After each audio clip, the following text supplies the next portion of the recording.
Hey, this is The Hard Truth with Tony Shaffer, powered by 6 Hour. Never settle.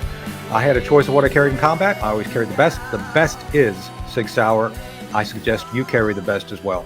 So on that point, we also are on the America Out Loud Talk Radio Network, also available on the America Out Loud Podcast Network. Check us out, Project Sentinel, at the London Center for Policy Research, londoncenter.org, and projectsentinel.com. We're on Facebook, Twitter, YouTube, Rumble, etc., etc., etc. And we are joined by the madman himself, Uncle Ted Nugent, the man, the myth, the legend. Welcome to The Hard Truth. Tony, I'm not only welcome to The Hard Truth, but I celebrate and genuflect at the altar of The Hard Truth. And God bless you and everything Sig Sauer. Sig made me a beautiful 357 Sig years ago, and it was one of the most accurate and durable firearms I've ever fired. That's a great.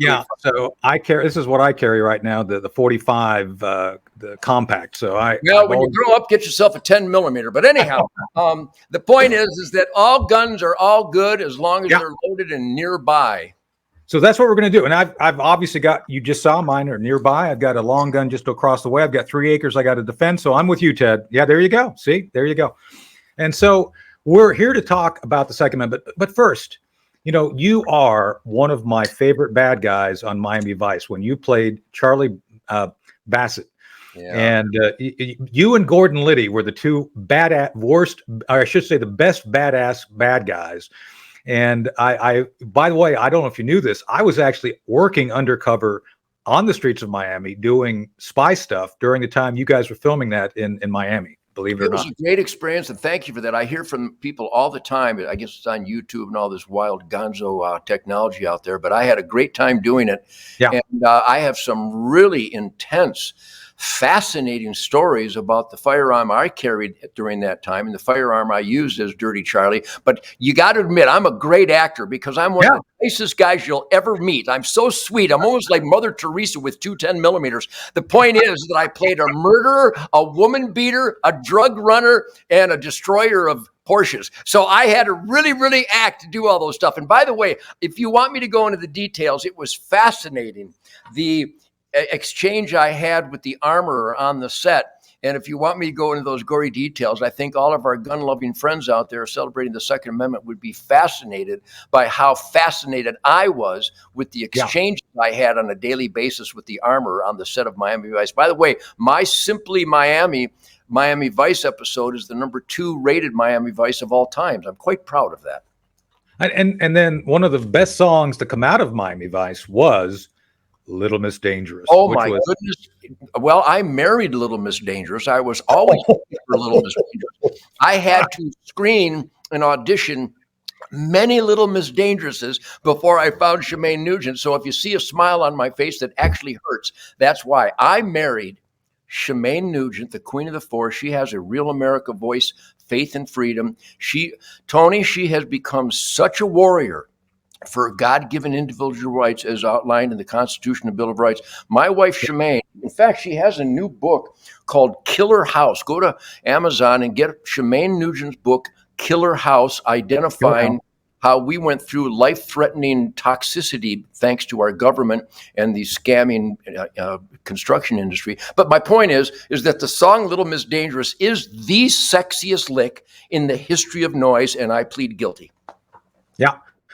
No, I love that song. And it was one of those things that it just made that episode. I mean, just the way it rolls in, the way it just plays and just defines that episode. And as you said, it's I was just listening to it earlier today for show prep. This is my show prep, obviously listening to this stuff, but it's amazing. So just kudos for you to have done such a positive mark. Are you going to play a lick for us here, Ted?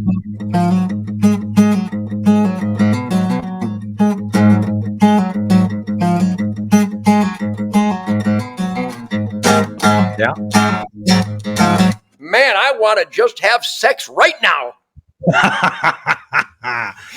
But I'll hold on. Well, this is a PG-13 show, although I push the envelope. I'm a PG-13 guy. I'm so cute, it's unnatural. Did you know, Ted, since you're a guitarist, did you see Tony Blinken was out trying to pretend that he was a rock star last week, the Secretary of State? Did you know that his college his college nickname was Spanky Banana. Did you know that? I didn't know that. I think I that was didn't know that, but Tony, I don't need to know that to conclude the irrefutable evidence that Tony Blinken and the entire Biden family and gang and administration is the definition of treason and evil, and it breaks my heart because, Tony, I hang out with the military every day. You can see behind me, I've got thousands of challenge coins and patches from law enforcement, first responders, and military who have reached out to me since the 1960s because they heard my radio interviews where I dared in the world of rock and roll and extreme Marxism, liberalism, goofy, comfortably numb, uncomfortably dumbness, that I would promote and celebrate the Second Amendment, the purity of self-defense, the imperative of keeping and bearing arms, and law and order and all that radical stuff in the world of hippies. So these military heroes and law enforcement have always reached out to me, and it accumulated to the point where every year now for 40 some years, I share campfires with the heroes of the military, law enforcement, or first responders because they heard the only time in the media, the major media around the world, everywhere I go, I promote the perfection of the Second Amendment, the perfection of self-defense, and the irresponsible suicidal decision, especially now in the horrors of 23, the suicidal, irresponsible decision to be unarmed and helpless. How can anybody in this engineered recidivism, engineered invasion, engineered homelessness, how can anybody leave the house in the morning choosing to be unarmed and helpless? How insane is that? So if I may, everybody listening is probably nodding their head, goes, yeah, hello, duh. But we need to spread that word amongst family and friends and coworkers and church and school and the barbecue and the shooting range and the deer camp.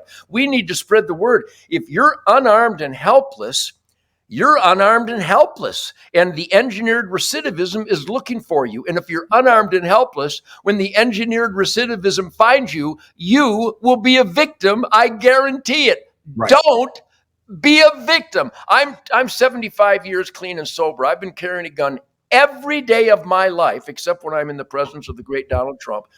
They frisk me. I've carried a gun wherever you've ever seen me. I'm not kidding. On stage, on CNN, on Fox, on MTV, on VH1, on NBC, on CBS, in London, in Germany.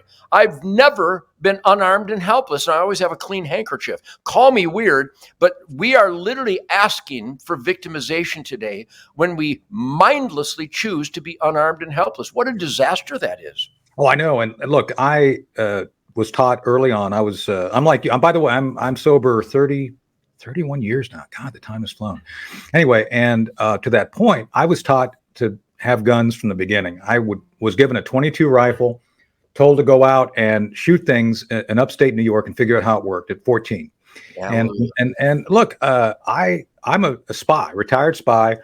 And weapons, Ted, are a tool of the trade. You either embrace it and understand that it's something that's going to save your life and the life of others, or you can be a complete moron and somehow believe that laws are going to actually have criminals follow them, which is like, are you kidding me? The very definition of criminal is someone who doesn't follow the law. And yet somehow the left is convinced people who live in these big cities, oh, no, these laws are going to protect you, and they don't. They don't. Every day in D.C., you have armed robberies, you have shootings, and the facts defy the law. And yet here we are. And this goes back to the thing. You and I wrote an article back in, several years ago, and the title was The Divine Right Belongs to We the People, which is true. And that makes your point, that most of what we're seeing is evil based on, I'm just going to say it, the left's belief that somehow evil, Satan, and all the things that they bring to the table, this transgenderism, this breakdown of social morals, the idea that somehow everything, no matter how immoral, is equal. I watched one of your interviews this morning as I was doing prep about fentanyl, about the fact that that's a weapon of mass destruction created by the Chinese, used by drug dealers to come into the country. And yet somehow this is all denied by the progressive left. And by the way, the mainstream media, and you went through and all the media outlets which are refusing to actually carry things factually. That's my big issue. As an intelligence officer, truth and accuracy is the coin of the realm. And if you can't have at least an honest discussion of what's going on, then you've lost the ability to actually inform people of their own interests. And I think that's where we're at. We had so many people for so long, Ted, telling the American people, don't listen to don't follow the Constitution, don't believe in God, don't believe that you have a God-given right to defend yourself, because the Second Amendment is not about guns, it's about the ability to defend yourself. And that's what's been kind of somehow social engineered out of the blue population. How do we get through to those blue people and convince them it's like, you need to get a gun and be acting in your own self-interest? Well, I got some great stories along those lines of recruiting people into the truth, logic, and common sense sphere. And again, I'm just a goofy guitar player, and I not only wrote Wang Dang Sweet Poontang, I meant it. The point being is that I am a down-to-earth guy that hangs out with great American shit kickers, working hard, playing hard farmers, ranchers, teachers, cops, hardware store operators, energy barons, doctors and lawyers. I mean, and my favorite is the welders and the mechanics and the plumbers and the electricians. Yeah. These are my buddies that I share a camp with. Last week, I shared a camp with members of the Navy SEALs and the Army Rangers. This fall, every week on our Sunrise Safaris host hunts with your effervescent masculinity, Uncle Ted. And we have what I call a spirit campfire, which is the title of my Real America's Voice. People should go to Real America's Voice and see what Shemaine and I do every week. And it's an A10 warthog of truth, logic, and common sense. And I constantly dare people to debate me. You want to play Pierce Morgan? I'll add your skull tissue to the cleats of my work boots where Pierce Morgan's skull tissue currently resides when he tried to take on Ted Nugent with his limey cockiness that he didn't even deserve or actually have a handle on. And he tried to debate me on the Second Amendment. I thought we already did that with the British back at Concord Bridge. The point being is that I reach out in the media every day. I have a Ted Nugent Spirit of the Wild TV show on the Pursuit channel. It's on 8 times a week. People, Ted Nugent Spirit of the Wild on the Pursuit channel 8 times a week. I'm a riot. If you're not having fun with me, you need your head examined. And Shemaine has a Queen of the Forest segment. So the point is we've dedicated ourselves to counterpunch the propaganda ministry, which is the media, all of them. You know, we got some great conservative flamethrowers out there. Dan Bongino, what a great guy. Now there's Jesse Waters is coming on strong with a truth bar, a crowbar of truth, logic, and common sense. Actually, I'm going to coin that term, a truth bar. I don't need a crowbar. I have a truth bar.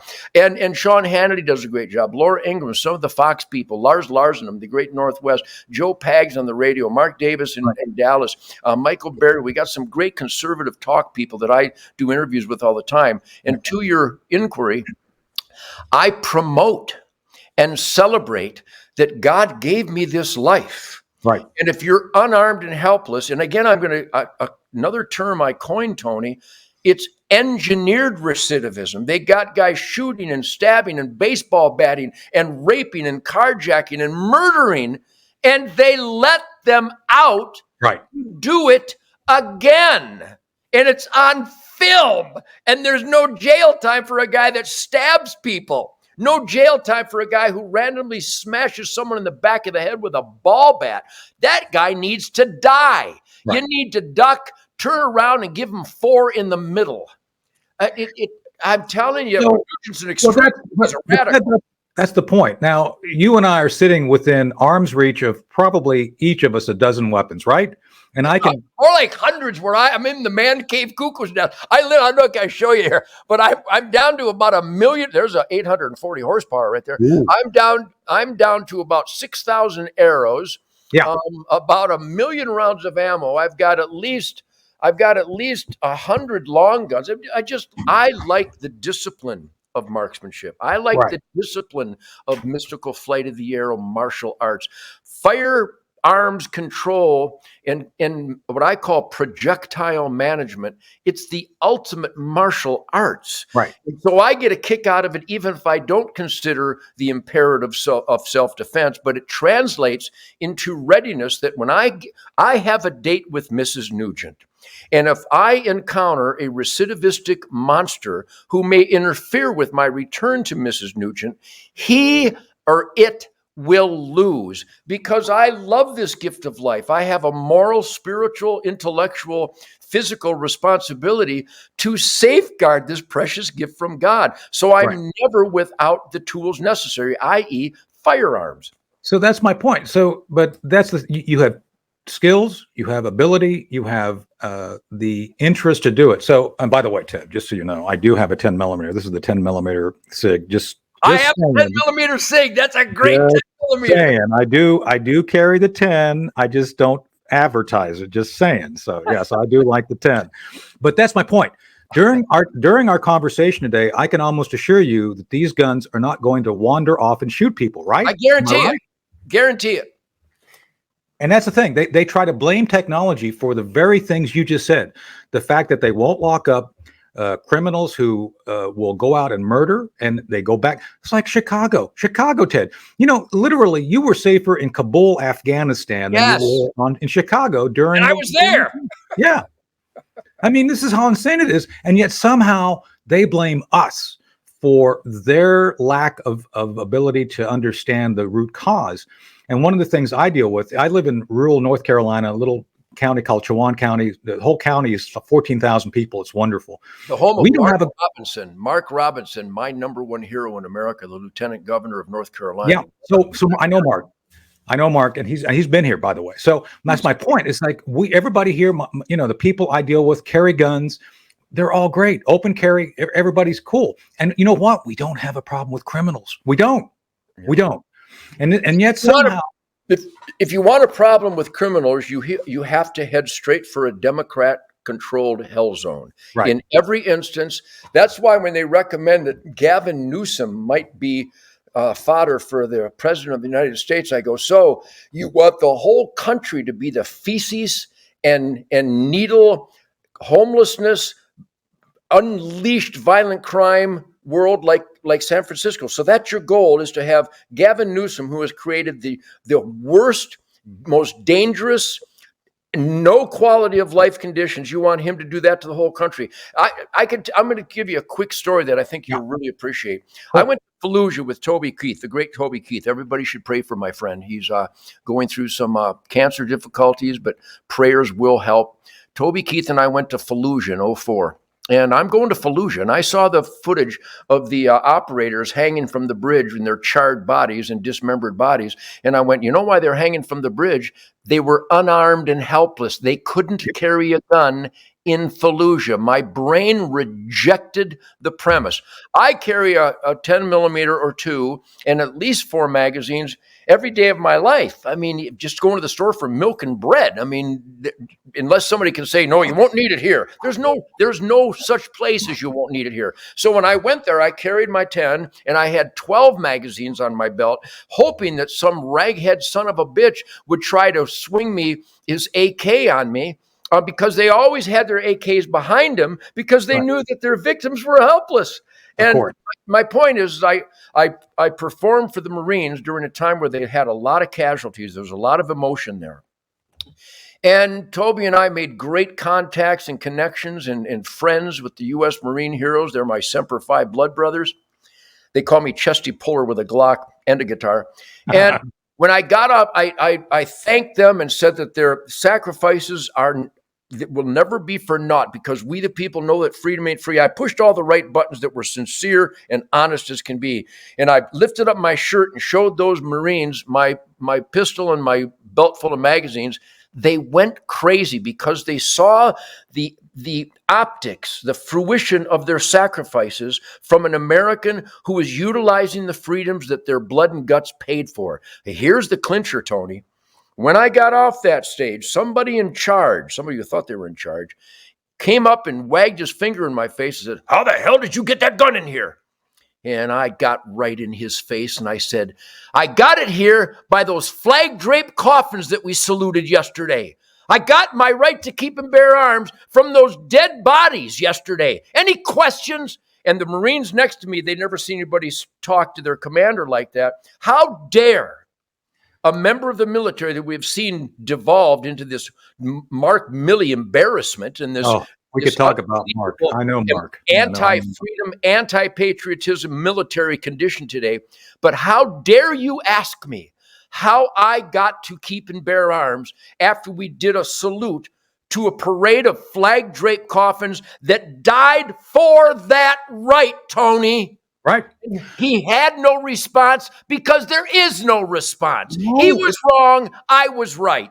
You were. And see, this is the military. Believe it or not, Ted, I'm not supposed to be able to take weapons on a military installation, even though I have carried one in combat. I have been, look, here's my, by the way, since we are sponsored by SIG, I got to show it. Here's the M11A1. This is a copy of what I carried in combat. I carried this everywhere. And Ted, I was in John McCain's office, Senator McCain's office. And I said, you know, John, I stood in combat next to you with a loaded firearm. And were you worried about Tony Shaffer's ability to carry a firearm? Well, no, that's different. How is it different? How is it different than Tony Shaffer in combat? Although I was an alias, and that's another story. Tony Shaffer in combat with one in the pipe ready to go, and me being in John McCain's office in Washington. How is that different? How is it I should not have the right of self-defense in combat, but not in my own country? That's how insane some of these rules are. Yeah, well, with all due respect to John McCain's sacrifices and the dedication he gave during his service, I'm afraid he lost his mind and his soul slowly but surely. And that articulation by the once great John McCain, because at one time he was the best of the best, what he represented during the Vietnam horrors, his statement was the manifestation of a cultural deprivation, of an abandonment of the self-evident truth that our founding fathers wrote down. The king wouldn't let us speak, so we wrote down that we can. The king wouldn't let us choose a religion, so we wrote down that we can. The king wouldn't let us have a press that spoke our belief system, so we wrote it down in the First Amendment. The king said we couldn't protest against a government who violates their oath to the people, so we wrote it down to the First Amendment. And then we went to the Second Amendment. And an interviewer the other day went, yeah, Ted, well, when the Second Amendment was written, they had nothing but muskets and stuff. And I went, that's right. They wrote down the right to keep and bear arms using the state-of-the-art military weaponry in the hands of the citizens. So if anybody would like to debate me instead of just hating and lying about me, the media lies about me every day, they can't win the debate about the Second Amendment with the guitar player. That says everything you need to know. No, I know. During the Revolutionary War, to your point, rifled muskets, the muskets which actually had the longer range, were the ones that the civilians had. They were a better weapon than most of the troops had. And yet they want, weapons of war. No, it's not about weapons of war. And by the way, Ted, a little thing I always used against the left, the very term assault weapon comes from a guy named Adolf Hitler. Adolf Hitler came up with that for the Sturmgewehr 44. And it's like, how is it you guys on the left use a term by Adolf Hitler to promote your cause? It's that insane. And they don't care. They don't care. Well, the answer to that inquiry is the reason they use Hitler verbiage is because they represent the same kind of tyranny, the same kind of genocidal mentality with your experimental shots and your masks that don't work. And I could go on and on with it. By the way, when you mentioned the fentanyl chemical warfare, we are now experiencing a fentanyl chemical warfare that kills annually more Americans than died in Vietnam. Yes. Every year by the communist Chinese, as brought in by the Mexican government, otherwise known as the cartels, and facilitated, welcomed by Uncle Sam. Uncle Sam is stepping on cantina wire where Border Patrol agents are violating their constitutional oath and welcoming in invaders and the fentanyl that is killing hundreds of thousands of Americans. Tony, I have to improvise, adapt, and overcome on a daily basis just to breathe, knowing that my government is the number one enemy on my terrorist watch list. I never wanted to say that. I never wanted to believe that. I never thought I could believe that. But I believe it today because the fentanyl chemical warfare is perpetrated by one and only Uncle Sam refusing to stop it. Case closed. So people don't understand, Ted, and I think you get it. The border is closed, but it's closed by the cartel because the cartel control everything. They control it. Nothing goes in and out. So they are the ones controlling our border. And to your point, they're doing everything they can to facilitate the Chinese special weapon known as fentanyl to come across. It's a weapon of mass destruction because every community in the United States has been touched by that, has been devastated by it, and yet somehow are calling attention to this. We're the bad guys. I mean, we devolved into the planet of the apes under Clinton and Bush, and then Obama turned it into the planet of the rodents. I mean, Barack Obama wasn't even born in America. He was an illegal president. And I will say all the things that the media just cringes when the truth is told. Yeah.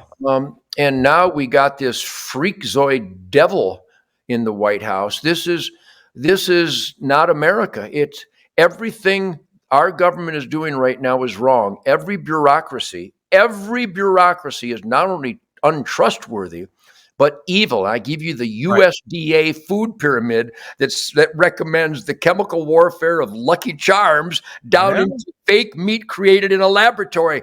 The enemy of freedom and the enemy of America is the U.S. government. That breaks my heart, Tony, because it's supposed to represent we the people, and they are against we the people.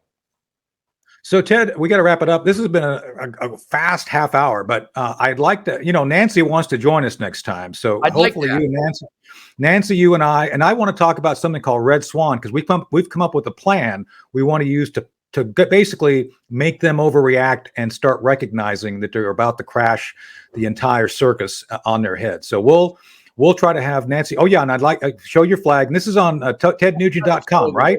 Tednugent.com. I just signed another 1,000 of these today. It's got the Ted Nugent Mojo signature on it. But this is the current battle cry from the trenches of the best American families. If you tell me to do something that's insane, wear a mask, take an experimental shot, I will not comply. So yeah, you can get these flags personally autographed at tednugent.com, since I'm banned on Facebook and the Nazis at big tech hate me, which is a badge of honor. But Tony, God bless you. You're a truth, logic, and common sense blood brother. Thank you. And Nancy, Shemaine and I love you. If people tune into Real America's Voice, Shemaine has a wonderful faith and freedom show. Mine's called The Spirit Campfire. And here's the beauty of Ted Nugent. There's so many beauties of Ted Nugent, I can't list them all. But number one, my middle fingers never go to sleep. Well, Ted, we'll have you and your middle finger, and effectively using the middle finger to trouble the left and promote the right in the very near future. So thank you for being here today on The Hard Truth, and we'll have you back again real soon. As Tony Shaffer, we'll be back part 2 to discuss the interview with Ted with our team and break it all down. So we'll be right back. Thank you, Tony. Godspeed. The Hard Truth, man. Hey, this is The Hard Truth. Tony Shaffer, part 2 of our show, talking about the Second Amendment, God's gift to mankind to be able to defend yourself. And we are, as the first half, still powered by Sig Sauer, never settle. I had a choice of what I carried in combat. I always carried the best. The best is Sig Sauer. I recommend you too carry the best. We are on the America Out Loud Talk Radio Network, also on their podcast network. And we are projectsentinel.com.net and the London Center for Policy Research. And we're on Facebook, Twitter, YouTube, Rumble, et cetera, et cetera, et cetera. And oh, by the way, as I always do, a shout out to our friend Cherie Curry, who does our bumper and theme music. Cherie, love you big, and we hope that you are doing well. I know she's going to be doing a number of tours in the States, and I think she's going back to Europe, Chris. So, we should all fly over to Europe and join her, right? Or we can watch her in the States to save gas. Remember, you don't want that carbon footprint to get much bigger, do you? Well, my carbon footprint, I'll raise my carbon footprint to your use of what was that Ted was talking about, Lucky Charms as a cereal. So marshmallows are good. Don't underrate the marshmallow. They're squishy and they're nice, especially which is worse, carbon footprint or taking chemicals and putting them in your body and hoping for the best? I don't know. That's a tough call. So we do that when we eat every day. Oh, there we go. I remember, what was it? The funny thing was, I know you're not a baseball guy, but Alex Rodriguez used to always watch what he ate. He would never eat candy or anything that he thought that would destroy his body. Of course, he took the steroids, but it all depends. I guess it's all selective when it comes to these things. Who was that knucklehead who rode the bike and had testicular cancer from taking steroids? Armstrong, isn't his name? Yeah, Lance Armstrong. There we go. So Lance, yeah. So apparently he was taking all these things, and he had testicular cancer, which is terrible. Just saying. I mean, I haven't had it, but knock on wood, we'll avoid that. But he was always supposed to be this, amazing athlete. It's like, yeah, it's all drugs, and apparently he paid the price for that. So but anyway, so Elizabeth, we're here with Elizabeth Breckenkamp in Virginia, and the always effervescent and debonair Elizabeth, who's doing great things. She looks great today. She's had some great work doing some acting. We'll talk about that in a second. And then we're always joined by the voracious and completely astute and focused Chris Cordani, running the boards at the clock, and the executive producer. So welcome, folks. We're here to discuss Uncle Ted's interview. So I'm a good guesser, I guess. Maybe not as astute as you think. But hey, it was a fun interview. I like listening to Uncle Ted. I also like the name Uncle Ted. He brought up a couple of really interesting points. One of them, obviously, was the fact that the cartels do run the border. I know we're off the Second Amendment on that one. The fact is that we do need to defend ourselves, and part of that is what happens if these guys pop up on your property. And they think they can run. They think they can run the border. Obviously, that'll extend to your property. One should be able to defend one's yard, one's family, and one's life. If these people are trying to cross the border with their drugs and, of course, their weapons, they're threatening you. There should at least be the threat. Even if one's not carrying a gun, there should at least be the thought from these people that somebody in America, or maybe most people, are going to be packing, and they have to watch their step. Well, Elizabeth is a believer in the Second Amendment. So, and I know we talked about this in pre-show on Monday. So, Elizabeth, can you hear us? Or you can? No, her mic is still off. So. Well, we'll get that rectified pretty soon. Elizabeth's mic is off right now. She'll have to. Well, you can edit this out, I think, Chris. That's right. You know what we're going to do? I'm going to pause. Yeah, just pause. Let's do this. All right. Let's get her mic going. Yeah. That's what I was messaging you, Elizabeth. Your mic's not on. Unless she's doing her impression of Marcel Marceau. You might want to. Okay, here's the best thing to do: back out and move back in. I'm going to put this in the production notes.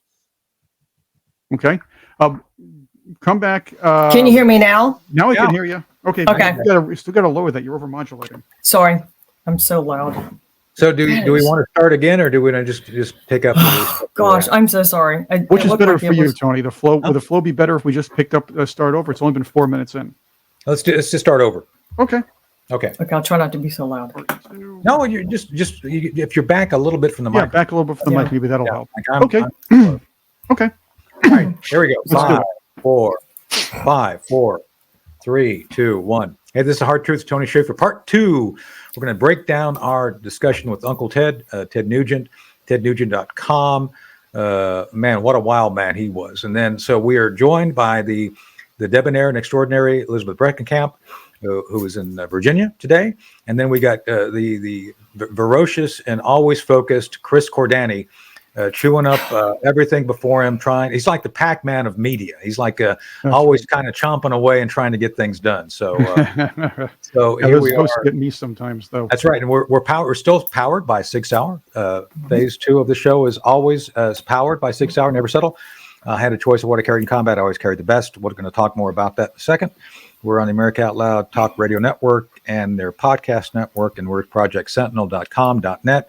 and all social media sites on the planet. And so here we are to break it all down and talk about it. So Uncle Ted Nugent, is kind of a wild man.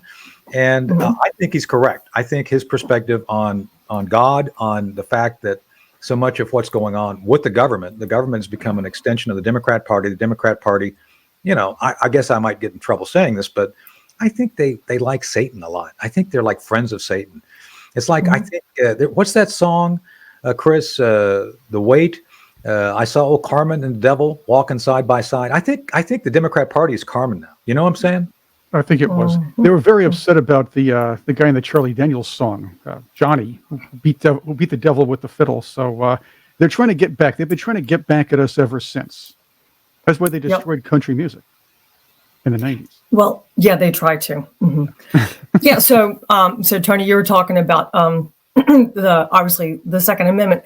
What I think is so funny with so many Democrats, and I don't want to make a generalization like all Democrats are necessarily with the devil, but the ones who call themselves progressive, they continuously, whenever they're speaking to groups of people, they continuously misrepresent the Second Amendment. They don't seem to understand what well-regulated militia means, because I know we talked about this before. It doesn't mean the federal government gets to make all kinds of regulations and they can control, obviously have a background check, but they keep saying we need more gun control laws. No, we don't. We just need to enforce the ones that are there. And we also need, like I know we had mentioned this before, to actually educate people and help people understand what the entire Second Amendment means. Read the whole friggin' thing and understand the history of it. And I know Ted was talking about the history, like going back to the Revolutionary War, what spurred it on? What did they mean when they were writing well-regulated militia? Right. It's more or less. Well, let's talk about that for a second, because so much of what's happened. Yeah, it's not about guns specifically, but about the right to defend yourself. Well, that's the thing. So they didn't say you have the right to have a musket, because the left always says, "Oh, well, the technology of the day didn't exist." Excuse me, the founding fathers have to understand. It's like you're not going to be able to define a single technology and say that's what you can use. I think they maximize the idea that it is a God-given right.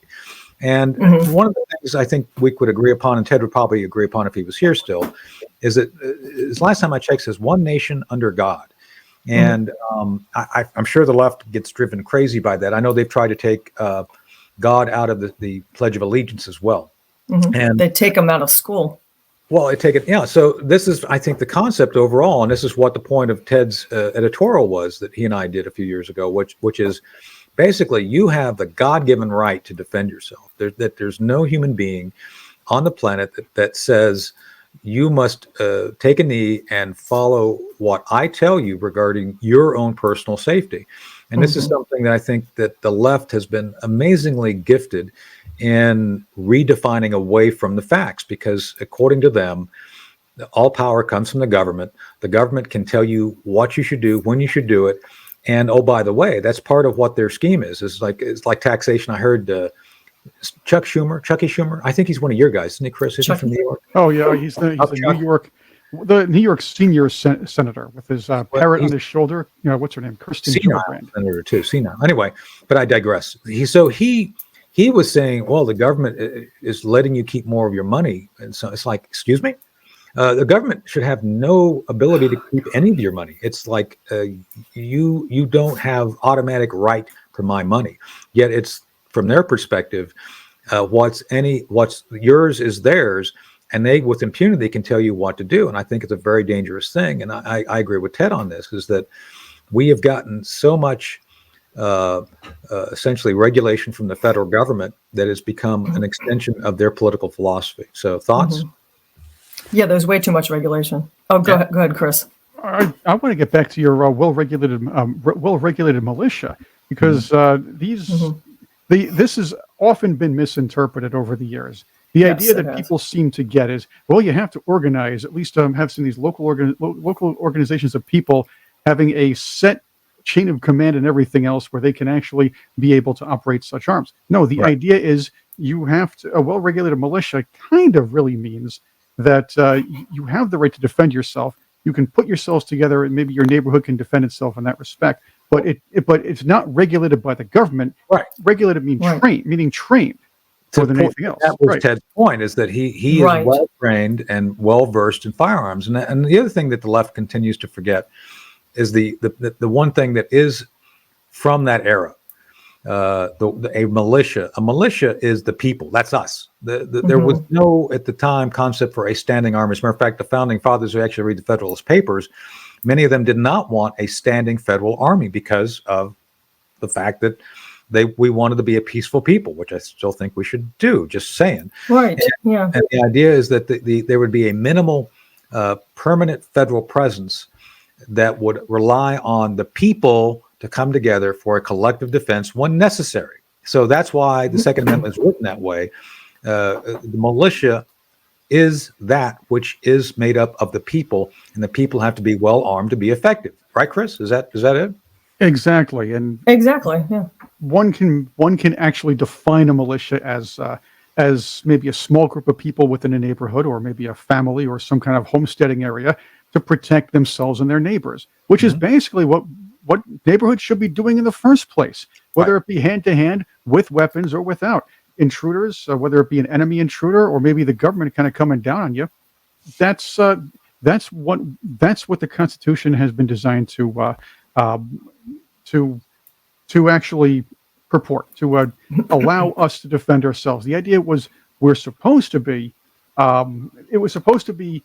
a limit on government powers rather than an enforcement of government powers. Yeah, that's a good distinction. Yeah, you're right. Right. So, well, Elizabeth, so let's talk about you. So, if you don't mind. So, I Sure, think why not? you're a practitioner of the Second Amendment, right? Am I right? Yes, 100%. And of the First Amendment. Well, that's what we're doing right now. We're practicing First and Second. Yes, I know. I kind of like when I tie those together. Yeah. I do too. So, but to that point, so you're a woman. Last time I checked, right? Chris, Yep. she's a woman, right? I think. I think so. I identify as female That's right. You're not a Always. her. until the end of time. Yes. Mhm. And we don't have any identity, gender, or definition problems on this show, do we? We were pretty No, we clear. don't. So you as a unabashed, self-promoting female, you being a female, you do believe in the Second Amendment. No, I'm serious. You do. You actually believe in the Second Amendment, right? Yes. No, it's just the way you say that. It's funny. Yes, absolutely. I'm supposed to be funny. It's my job. So, You're good at it. what are we leading to? I live in the country. I have to be protected. Actually, if I lived in the city, I'd still be protected. That'd be But good. actually, I probably have a greater threat of being having to defend myself against a bear, rabid raccoons, or coyotes, because coyotes are pretty prominent around here. And if they try to get anywhere near my cats, I will shoot them. Well, that was my point. Where is it now? Oh, here it is. So this is, as I was telling Ted. Oh, yeah, that's cool. Did I say we're sponsored by 6 Hour? I think I did. Mhm. So this is my SIG 220 10 millimeter. It's a fairly, for those who are listening, you have to imagine a SIG Sauer. This is a Legion 220 10 millimeter. And yes, this is my critter gun. This is where if I see a bear or something like a bear that looks like a bear, I'm going to take it out because the 10 millimeter will take a bear down. Just saying. And Right. Ted carries. I guess there's a lot of bear around where he lives. Right, Chris? I would say there's bear around where I live too. So the 10 really? millimeter is good. And Elizabeth, have you ever thought about getting a 10 millimeter? You may want to think about it. Just saying, because that's what we. Yeah, that looks really interesting. Well, if you come down, you can shoot it. It's pretty. Oh yeah. It's hefty. I don't have any 6 hours, so I know I don't want to promote what I have, but yeah, we have several Glocks, 9 millimeters, shotguns, and they're all loaded But and ready to SIG is always go. better. SIG is better than Glock. Just saying, because it is. So I'm with you Right, on that. exactly. Well, my parents always told me to take on bears with my bare hands. Fight them mano y mano. All right, and then they said stand there and take it like a man. Oh no. No, that life lessons from when I was young. Yes. Yeah. Should always be. I mean, just walking to my mailbox, I carry something with me because really, truly, our driveway is a quarter of a mile long. Walk down the hill, walk up the hill. It's so easy, like just in that short spans right there. There's woods all around us. There's a South Anna River. Anything could come out. You really don't know. Crazy people trying to steal crap out of your mailbox. That happens too, Yeah, it's like the subway in New York City. Here we go. Yeah. But and practicing. And the other thing is there are several people in my family, excuse me, who say they will never touch a handgun. Both my brothers are comfortable with handguns. They practice. But that's one of the main things is so many people are like, oh, I don't want to touch a gun. I don't, and I always say, without saying her name, we'll call her Julie. Julie, what if someone broke into your house? You're really depending on my brother, your husband, to defend you. What if he's not there? What are you going to do? Well, I'm going to go in the closet and I'm going to call 911. So while the guy comes in and tries to rape you, it's like, what? But so you really have such an aversion to getting comfortable with a handgun, learning how to protect yourself, that you'd rather let someone just kill you or rape you or whatever. It's like, it just doesn't make sense. It's like, just get comfortable with it. You have to practice. So Elizabeth, you and I think you may have come down for that day. We actually did range training there. We all went out to, is it Fort Pickett? Didn't we all go out to Did you go to Fort Pickett with us or not? I remember going there quite a few times for field training. We went to Fort Pickett, and then also we did, what was the other? There's another place. We went on the range. I'm not sure if you were there. Going to AP Hill. As the 94th. We all went to AP Hill. AP Hill. Mm-hmm. So anyway, although I think they changed the name now, but anyway. Yeah, I know they changed it to some, I think, I don't know. I don't want to get into the name thing today. We should do a show on that. But anyway, so the point being is that you as a woman in the military, you were expected to have a firearm and use it with a certain level of proficiency. Correct? Yeah, exactly. So I don't think you ever were uncomfortable with that. I think it was something that as a uniformed member of the military, it was an obligation. Now, why on earth would this other person you're talking about, why would they not want to be invested in their own self-defense? I mean, is there a rationale? I think because that's how she justifies voting Democrat. She does. Okay.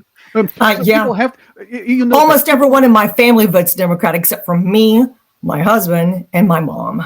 People have to justify that. You ever notice that? Always justify voting Democrat. Exactly. You're right, Chris. They do. They have to kind of say, well, I'm a Democrat because I care about people. That's right.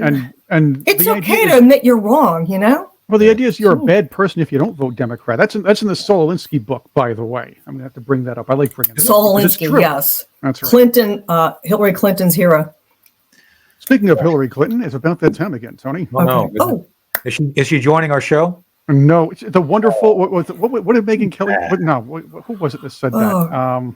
Chris, get on. No, Dana Perino. It was Dana Perino, not Megyn Kelly. Yeah. It was Dana Perino who called her something like electrifying or wonderful. Well, if you consider it an eel electrifying, of course. Well, electrifying maybe. Wonderful. No. Chris, get on that. Try to invite Hillary on. I'm sure she'd enjoy our band. That would be awesome. That would be fun. I think she might be a big fan of yours. I feel your pain, Chris. Oh God! I did not have sex with that woman, Hillary Clinton. I mean, you got to do the thumb. Yeah. Oh, boy. All righty.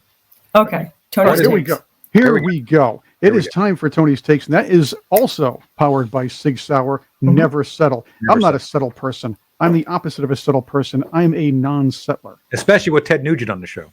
That's right. Never settled with Ted Nugent on the show.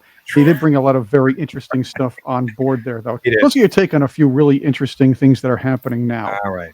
And trying to work on that at this point. Let's.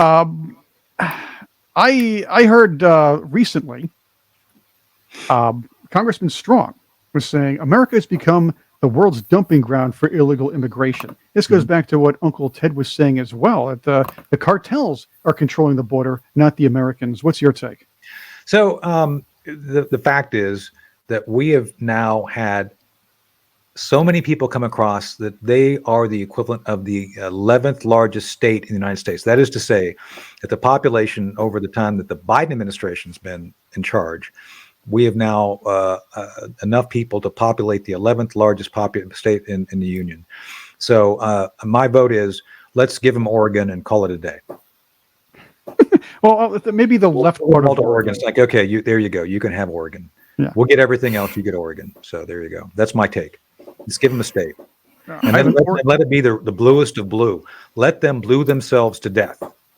I have an Oregon take for you and for Elizabeth. Check this out. Okay, Tony and Elizabeth's take. Somebody has to fix these cities. And since you mentioned Oregon, I'm going to do it right now. Not only is crime rampant in these Dem-run travesties, but Portland recently had to plead to its residents to stop calling 911 unless it's a life or death emergency. That's due to the overwhelming number of, get this, drug overdose calls. I know. What's your take? Let Elizabeth take that. Well, they need to stop voting for idiots who refuse to actually penalize criminals and put them in jail and keep them in jail. So I don't know how you convince people to stop voting for the same people they've been voting for, but vote for someone who actually will follow the law and put criminals in jail and keep them there. Yeah. So did you? I've said this on other interviews, but it's my show, so I guess I can mention it. Have you all ever watched the series Portlandia? Yes, it is so funny. So Fred Armisen and Carrie Brownstein. Oh my God, they're great. I love them. They are just so fun. They're so good. But this is the funny thing about that show. The progressives in Oregon did not know they were making fun of them for 4 years. Like they had no idea. It's like seriously, you didn't? How do you watch that and not realize it's satire? Well, apparently, like 4 years in, they all got upset. It's like, oh, well, I can't believe they're being so disrespectful to our policies and concepts. Like, duh. But because they don't work. Well, of course, but they reflect accurately the path that city was on. Mm-hmm. Just saying. So I highly recommend. And by the way, a personal note or a program note, depending on one's perspective. Once you watch a season of Portlandia, everything on NPR makes perfect sense. You finally understand NPR. Yeah. I used to listen to it. It sounds like a cheese. Yeah. Chris, have you seen Portlandia? Have you seen that show? I have not seen Portlandia. Oh, it is so funny. Now I need to. I need to binge on this right now. Yeah. I have to do that. You will. It's addictive. What I've been doing was binging on The Prisoner again recently. So I need to see that first to the end again. So by the way, I'm another big fan of The Prisoner. That's funny. That was one of the most brilliant. I mean, for those who have not seen it, I've seen it. Yeah. The technology they had proposed wireless phones 30 years before wireless phones existed on the technology side, and then the overall concept is basically dystopian by the fact that you have a secret agent who I can identify with, just saying, who is essentially resigns because of something bad that happens, and then instead of retiring, they move him to the village. And that's funny. You never know who the good and bad guys are, which is great. It's so weirdly quirky. Yeah. Patrick MaGoohan was brilliant. And by the way, I actually have his jacket. I should wear that sometime for the show. I actually have one of the number 6 jackets. I was going to ask you about that because that's one of my Tony's takes lists here. Hold on. Yeah, no. I was going to ask Tony, do you think we'd look good in a cool Patrick MaGoohan number? It's right there behind you. I've been looking for one. I have been looking for one. Oh, yes. Nice. Yeah. Nice. Yeah. For the audience who's listening, I actually have the number 6 badge I'm holding in my hand, which that's so funny. Keep in my display of cool things. So be seeing you. Yes. Very cool. I have to ask though. This is one of Tony's takes. I'm going to pull it up here. Okay, here it is. You think you and I would look really good in those jackets? One of those really cool jackets. I think so, and I think so. We'll get Elizabeth the cape, the rainbow cape. Yes. That they have. Yes. The rainbow capes. We could play the 3D chess and all that because they had very colorful capes. By the way, they weren't the gay and lesbian colors. They were like cool colors. No. Not that I'm saying that gay and lesbian colors aren't cool. No. These are cooler colors. Just saying. I do plan to go to Wales and see that village, though. By the way. So that's where it was in Wales. That is too. It's one of the places I've never been, but I want to go. Port Meriam is still there. Apparently, looks just like it did during the series. To include, they took and isolated number 6's apartment. I guess they turned it into some sort of a museum or something. But for those who have not seen the show, what Ted was talking, believe it or not, we're actually talking about some of the same things Ted's talking about, because that show is all about totalitarianism, about mind control, about how people are taught to believe things which are not true based on forced compliance. Yeah. Forced compliance. So for those who, and Patrick MaGoohan says it in some of the interviews, like, I saw that. He basically says, I saw this coming at the time. And it was, for those, and by the way, watch the original, as Chris said, don't watch that other one. As much as I like John Caviezel, he sucked as number 6 in the other one. It happened. It wasn't that good. You can't slim down that entire series. Not good. Yeah. quick take, Tony, because All right. we're running out. McCarthy's out as Speaker. I understand both points of view between the former Speaker Wow. and the leader of the movement to force him to step down, Matt Gaetz. But what's your take? Ted Nugent. Let's put Ted Nugent in the Speaker. Oh, that's good.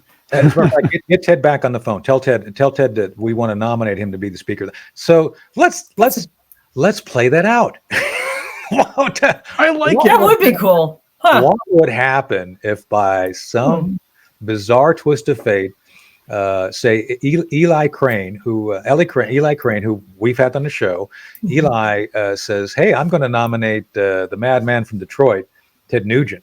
And what if by some miracle everybody said, "Let's burn the house down. Let's bring Ted in." What would Ted do as Speaker? Let's vote on this, and we'll send it to Ted. What do you think Ted's first? Okay, what we're going to do is we're going to pause. Okay. And Tony's going to get back in, and he's going to just ask, "What would Ted do?" So I'm going to have to write this down. Right. What would Ted do? Tony's takes. Okay, at the end, fix. T takes. What would Ted do? Okay. That is funny. Now we only have 3 minutes left in the show. Yeah, I'm looking at the I'm looking at the recording thing in the upper left. So. Yeah, we have 3 minutes left. I'm gonna text Tony to just if Ted Nugent were Speaker of the House, that's a concept. Well, we got to answer it quickly because we only have 3 minutes. I just won't say anything. I'll just let him talk. No. We should have a one-liner in from both of us. I'm going to say he's going to allow weapons. He's going to allow people to bring in weapons to the Senate, to the House floor. I'll make that a joke, and then then you go with something. All right? Okay. Yeah, I think we'll be able to come up with something witty and snappy.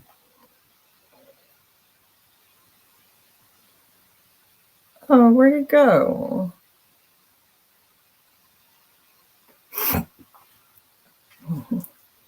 Speaking of musicians, in this room, in this guest room, I counted there's 17 guitars. There's like 6 in the closet, 2 over here squished between the bookshelves, 9 behind me, I think. It's insane. And then there are more guitars in the garage. Okay, I'll have to text Tony then. Hey, Tony. My computer. So let's start that again right where I was talking about Ted. What would Ted's first act be as Speaker? Right. I think just say, what would Ted's first act be as Speaker, and then we'll just work from there. Okay. All right. So anyway, so let's play that out. Hold on a second. Hold on. I have to reverse us. Okay, gotcha. Okay. All right, good. All right, so let's play that out. Let's see, what would Ted Nugent's first act as Speaker of the House be? Any votes? Simple. He'd first allow weapons to be brought on the House floor. That's true. Elizabeth, any guesses? Second, he would actually get crap done because I think he would be politely I don't want to use the word threaten, but he's very persuasive. I think he could actually get a whole lot of crap done. And he'd also bring in his bows and arrows and have probably like once a month teach people how to use the bows and arrows because he's really good at that too. Well, the Capitol grounds has a lot of green space. Maybe they could do like kind of the archery, the Congressional Archer of the Month. That would be kind of fun. Archer, yeah, that sounds good. I could see that. So yeah, but I think we should nominate Ted. Quick note on this. Speaking of Ted, yeah. While President Biden and his handlers are trying to destroy the Second Amendment, his son Hunter is looking to hide behind it. Yes. What's your take? That's correct. So, I think that Hunter Biden is legitimately due to be released. I think that the fact is that he had, in that picture of him, he had 2 guns. Remember, he was naked. So I'm just saying, if you're going to be armed, let's be double armed, right? And one gun got him in trouble. Well, I guess both guns got him in trouble, right, Chris? Both of those guns got him in trouble. Just saying. Yes. So there you go. That's my take. You should be careful what you do with your guns if they're armed. Right? Exactly. Especially if you're naked and carrying weapons. That's right. You should be extra careful. I know. Is there a special discount with prostitutes if you go naked with a gun and a gun? I don't know. I don't know these things. I have no idea. We'll have to call them in Nevada because that's where it's legal. Maybe they have the guidelines there. Well, they have is the Chicken Ranch? Is that what it is? I have honestly never been there, but there's like a place that's like legal prostitution, and maybe that's the thing. You could have like a gun range with prostitutes. That's got fun written all over it. That was the first attraction. People would come from miles around the world. It would be the Bangkok of America. The Bangkok of America. That's right. That's Little Bangkok. You could call it Little Bangkok. And Oh my gosh. Some barbecue out in we the should back market and this you're all stuff, set. Chris. We should market this. This is great. See, we have all these great ideas. Trouble is, most of them suck, but we got some. Well, that's what would happen at the Little Bangkok place. Just saying. That's part of it. I think they're good ideas. We just have to figure out how to make them come to life. So speaking of coming into life, here we are living it up, yucking it up, and we had another great episode. So we were joined today by the madman from Detroit, Ted Nugent, Uncle Ted. Be sure and check his stuff out on tednugent.com. He does his regular podcast, so you can catch all of Ted there. I've already been texting with Nancy Quattro, so Nancy's on board to come back with Ted and do a show with us at some point. So, and they'll tell that full story, Chris, that the story of the car chase. It's a fantastic story. It sounds really cool. That would be fun. Maybe he could reenact it. As a matter of fact, why don't we ask him if he can reenact it? That would even be more fun. Is if we can get him and Nancy in a car and drive him somewhere. Just saying. I shoot that. I definitely. I'll hold the camera. Right. So anyway, that wraps up this week's episode of the Hard Truth with Tony Shaffer. We had some really hard truth with Ted, and of course we had some really hard truth talking about Little Bangkok at the end as well, and Hunter Biden. Speaking of hard truth, I think Hunter had to be pretty hard. Just saying. It was. Ouch! Yeah. Oh, that hurts. There you go. It does hurt. It probably did. So we'll see you all for the next episode real soon. Thanks for tuning in.